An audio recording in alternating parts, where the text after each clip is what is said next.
तीन best friend जो कि एक दूसरे को बहुत मानते थे। इन तीनों को नए नए गुफाओं के अंदर जाकर गुफाओं को एक्सप्लोर करने का काफी शौक था। ऐसे ही ये तीनों केव सिटी के अंदर जाकर एक गुफा को एक्सप्लोर कर रहे थे, लेकिन ये इस बात से अनजान थे कि गुफा के अंदर एक घातक खतरा इनका इंतजार कर रहा है। गुफा के अंदर गए तो ये तीन बेस्ट फ्रेंड थे, लेकिन बाहर जिंदा केवल दो ही आए। This is the dangerous breakdown of crystal onyx cave tragedy. गुफा को एक्सप्लोर करना इंडिया के अंदर बहुत कम होता है, क्योंकि हम लोग सोचते हैं कि अगर हम किसी गुफा के अंदर जाएंगे तो हमें वहां पर सांप वगैरह या फिर कीड़े मकोड़े मिलेंगे। इसीलिए हम कभी भी गुफा को एक्सप्लोर नहीं करते हैं, और करना तो छोड़ो, हम उसके बारे में सोचते भी नहीं हैं। लेकिन बाहर की कंट्री में ऐसा नहीं होता।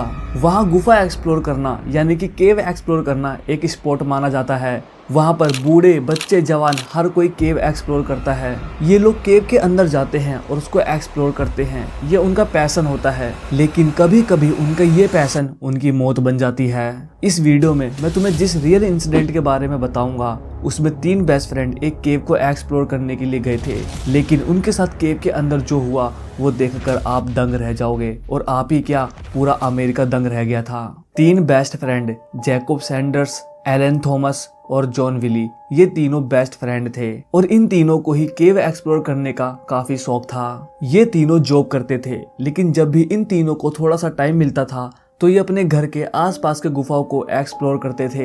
ऐसे ही इन तीनों के अंदर गुफा एक्सप्लोर करने का पैशन बढ़ता जा रहा था। नवंबर 2003 को जब अमेरिका में थैंक्सगिविंग डे मनाया जा रहा था, तब इन तीनों को जॉब से 4 दिन की छुट्टी मिल गई। तो इन्होंने सोचा क्यों ना इस छुट्टी का ढंग से यूज करते हैं।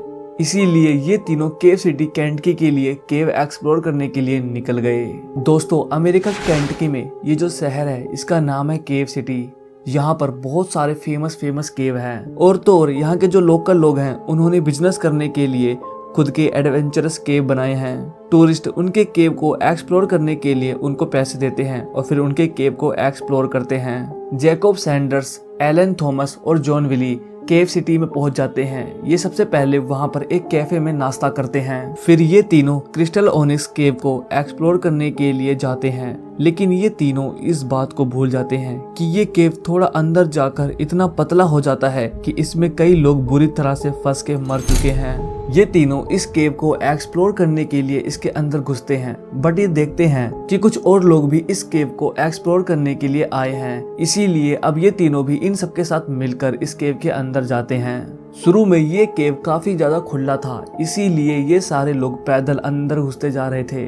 केव के अंदर का नजारा काफी क्रिस्टल फोर्बिक था। इन लोगों को काफी मजा आ रहा था केव के अंदर चलने में, लेकिन ये लोग इस बात से अनजान थे कि ये गुफा बाहर से देखने में जितना खूबसूरत लग रहा है, अंदर जाकर ये केव उतना ही डार्क है। ये लोग जैसे जैसे अंदर जा रहे थे, ये केव उतना ही पतला होते जा रहा था। अब ये केव इतना ज्यादा पतला हो गया था कि ये लोग अपने घुटनों के बल बैठकर अंदर घुस रहे थे।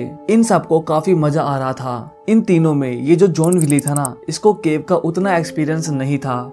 ये कभी भी ऐसे केव में नहीं गया था जिस केव में रेंग रेंग के आगे बढ़ना पड़े। इसीलिए इसको काफी डर लग रहा था कि कहीं आगे चलकर ये गुफा उतना पतला ना हो जाए कि इनको रेंग रेंग के आगे बढ़ना पड़े। लेकिन हुआ वही, इसका डर हकीकत में बदल गया, क्योंकि ये गुफा आगे चल के इतना पतला हो गया था कि अब इन्हें आगे जाने के लिए रेंग रेंग के अंदर घुसना पड़ेगा। जॉन विली ने मना कर दिया कि अब वो आगे रेंग रेंग के नहीं जाएगा, लेकिन उसके दोस्तों ने बोला कि चलना यार, हम तेरे साथ हैं, हम तुझे कुछ नहीं होने देंगे।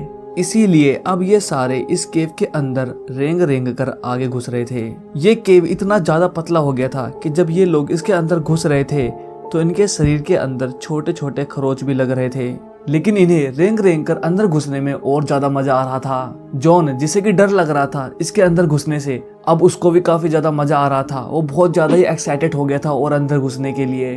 केव के काफी अंदर घुसने के बाद अब एक ऐसा जगह आ गया था जहाँ ये लोग घुटनों के बल बैठ सकते थे। और इसी टाइम जॉन ने अपनी लाइफ की सबसे बड़ी गलती कर दी। उसने ग्रुप से बोला कि अब मैं सबसे आगे चलूंगा, और फिर ग्रुप ने बोला ओके ठीक है, तुम सबसे पहले आगे बढ़ो। इसीलिए अब जॉन सबसे आगे रेंग रहा था, उसके पीछे उसके दोनों दोस्त और उनके पीछे बाकी सारा ग्रुप। थोड़ी देर तक रेंग के आगे बढ़ने के बाद अब एक ऐसा रास्ता आ गया था जो कि बहुत ज्यादा पतला था। यह रास्ता पूरे केव का सबसे पतला रास्ता था, लेकिन जॉन इस रास्ते के अंदर भी घुस गया। जॉन एक पतला और 6 फुट लंबा लड़का था। जब जॉन उस रास्ते के अंदर घुस गया तो वो रास्ता इतना पतला था कि थोड़ा आगे जाने के बाद उसकी बॉडी उस रास्ते में फंस गई। उसने बहुत आगे पीछे होने की कोशिश करी, लेकिन अब उसकी बॉडी पूरी तरह से उस रास्ते में फंस गई। वो रास्ते के अंदर जितना हिलता डुलता उसकी बॉडी पर पत्थर की वजह से उतने ही कट लगते। And he realised he was completely trapped. उसके दोनों दोस्त उसके पास आने की बहुत कोशिश करते हैं, लेकिन रास्ता इतना पतला था कि वो दोनों उसके अंदर नहीं घुस पा रहे थे। उसके दोनों दोस्त जॉन से बोलते हैं कि तू इसके अंदर कैसे घुस गया। जॉन कहता है कि मुझे भी नहीं पता, मैं बस घुस गया। उसके दोस्त कई बार ट्राई करते हैं उस रास्ते के अंदर घुसने की, लेकिन वो रास्ता इतना पतला था कि वो घुस ही नहीं पा रहे थे। जब जॉन के पास कोई नहीं आ पा रहा था तो वो रोने लग गया, क्योंकि अब उसको अपनी मौत अपने आंखों के सामने दिखाई दे रही थी। पूरे ग्रुप में कोई भी इतना पतला नहीं था कि वो उस रास्ते के अंदर घुस जाए। इसीलिए उन्होंने डिसाइड किया कि अब उन्हें रेस्क्यू टीम को बुलाना पड़ेगा। इसीलिए एलन थॉमस ने ग्रुप से बोला कि मैं और जैकोब अपने दोस्त के साथ यहीं पे रुकते हैं, आप लोग प्लीज केव से बाहर निकलकर रेस्क्यू टीम से कांटेक्ट करो। इसीलिए एलन और जैकोब अपने दोस्त जॉन के साथ केव के अंदर ही रुकते हैं और बाकी सारे लोग केव से बाहर निकलकर रेस्क्यू टीम से कांटेक्ट करते हैं। अब केव के अंदर ये तीनों बेस्ट फ्रेंड थे। एलन और जैकोब जॉन को दिलासा देते हैं कि वो उसको यहाँ से निकाल लेंगे, लेकिन जॉन का रो रो के बुरा हाल था। उसके ऊपर क्या बीत रही थी वो सिर्फ उसी को पता था। वो इस तरह रास्ते में फंसा हुआ था कि उसकी लोअर बॉडी इस तरह रास्ते में फंसी हुई थी और उसकी अपर बॉडी इस तरह नीचे की ओर थोड़ा सा झुकी हुई थी, और इसी वजह से उसके सर पे उसका थोड़ा थोड़ा खून जमा हो रहा था। उसका फेस पूरा लाल हो गया था। 1 घंटे बीत गए, लेकिन रेस्क्यू टीम अभी भी केव के पास नहीं आई। इसीलिए एलन ने जैकोब से बोला कि तू केव से बाहर निकल और देख क्या उन लोगों ने रेस्क्यू टीम से कांटेक्ट किया, और अगर नहीं किया तो तू कर जाकर। इसीलिए जब जैकोब कई मिनटों के बाद केव से बाहर निकलता है तो वो देखता है कि रेस्क्यू टीम केव के बाहर आ गई है। वो रेस्क्यू टीम को केव के अंदर की पूरी सिचुएशन बताता है। इसीलिए रेस्क्यू टीम अपना छोटा मोटा इक्विपमेंट्स लेकर केव के अंदर घुस जाते हैं। वो कुछ आधे घंटे बाद एलन और जॉन के पास पहुंचते हैं। रास्ते के अंदर पहले एलन घुसा हुआ था, इसी वजह से वो सामने जॉन को नहीं देख पा रहे थे। रेस्क्यू टीम एलन को बोलती है कि पहले तुम बाहर निकलो। इसीलिए एलन पीछे जहाँ घुटनों के बल बैठने का रास्ता था वहाँ आ जाता है और फिर रेस्क्यू टीम अंदर आगे घुसती है। लेकिन रास्ता इतना पतला था कि वो लोग भी जॉन तक नहीं पहुंच पा रहे थे। वो जॉन से बात करने की कोशिश करते हैं, लेकिन इस टाइम जॉन काफी ज्यादा थक गया था। उसका चेहरा बहुत ज्यादा लाल हो गया था, और तो और रास्ते में उसकी बॉडी दब जाने की वजह से वो ढंग से सांस भी नहीं ले पा रहा था। इसी वजह से वो रेस्क्यू टीम से बात नहीं कर रहा था। केव के बाहर खड़ी रेस्क्यू टीम ने और रेस्क्यू टीम्स को बुला लिया, लेकिन कोई भी जॉन तक नहीं पहुंच पा रहा था। कई घंटों तक रेस्क्यू टीम्स आए जा रहे थे। इस रेस्क्यू में 4-5 घंटे बीत गए थे और केव के बाहर 150 से भी ज्यादा रेस्क्यूअर्स खड़े थे। कई घंटे रेस्क्यू चलने के बाद एक चमत्कार हुआ।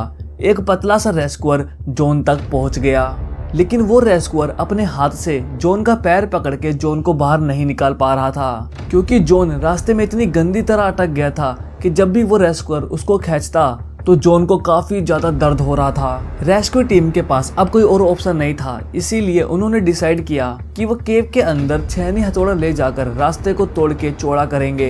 इसीलिए 2 रेस्क्यूअर छोटे छोटे छेनी हथौड़ा लेकर रास्ते के अंदर गए और रास्ते को तोड़ के चौड़ा करने लगे। और इस दौरान रेस्क्यूअर्स ने यह भी ध्यान रखा कि जॉन को कोई भी तकलीफ ना हो। जॉन तक रास्ता चौड़ा करके पहुंचने में उन्हें 3 घंटे लग गए और इस रेस्क्यू में टोटल 9 घंटे लग गए थे। लेकिन दुख की बात यह थी कि इस दौरान ना ही जॉन कुछ बोल रहा था और ना ही वो हिलडुल रहा था। जब रेस्क्यूअर जॉन के पास पहुंचे तो उन्होंने देखा कि जॉन तो बेहोश है और उसके सर में काफी ज्यादा खून जमा हो गया है। वो जॉन को तुरंत ही केव से बाहर निकालते हैं। जॉन के दोनों दोस्त एलन और जैकोब रेस्क्यू टीम के साथ मिलकर उसको तुरंत ही हॉस्पिटल लेके चले जाते हैं। लेकिन अफसोस, जॉन के हॉस्पिटल पहुंचते ही उसकी डेथ हो जाती है। जब उसका पोस्टमार्टम होता है तो पता चलता है कि उसके सर में काफी ज्यादा खून जमा हो जाने और इंटरनल इंजरीज और धीरे धीरे सांस लेने की वजह से उसकी मौत हुई थी। जॉन की डेथ की खबर सुनकर उसकी फैमिली रोने लग जाती है, क्योंकि जॉन उनका इकलौता बेटा था। और तो और एलन और जैकोब, जो कि जॉन के जिगरी यार थे, वो जॉन के मौत के जिम्मेदार खुद को समझने लग गए, क्योंकि इन दोनों ने ही जॉन से वादा किया था कि वो उसे केव के अंदर कुछ भी नहीं होने देंगे। आई होप आपको ये वीडियो अच्छी लगी होगी। अगर वीडियो अच्छी लगी तो वीडियो को लाइक करके चैनल को सब्सक्राइब कर लो।